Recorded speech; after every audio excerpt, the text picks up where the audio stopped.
warqadii soo saaray Mareykanku wuxuu iska dhintay waxa muuqata in narrative-kii magaranaysa xulufada beenta adduunka la mariyeen ay ka rumaystay laakiin la saanood baad sheegaysaa taaka dalka Soomaaliland ka biximayno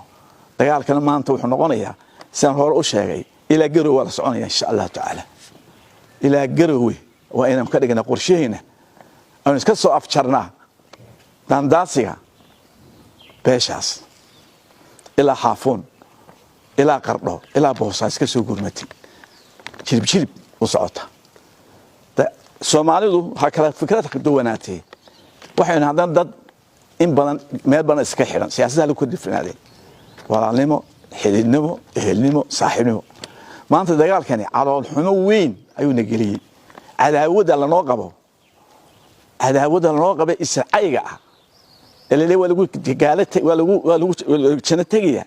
على الحمى نجلس لكن وحنا يضد نيد وناكسن قلب وناكسن حمانته ومدتك ونسامحنا والعافين على النص إلهي سبحانه وتعالى حسوقي بكون نوسمي وأكو مانته أدوك مية سنة وطن كنا ولا تعس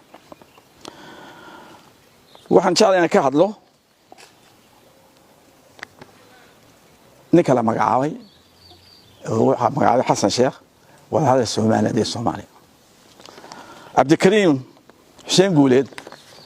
وانا ادي صاحبنا هاي الى مركي محكمه لها هيا ونكاوي حجوج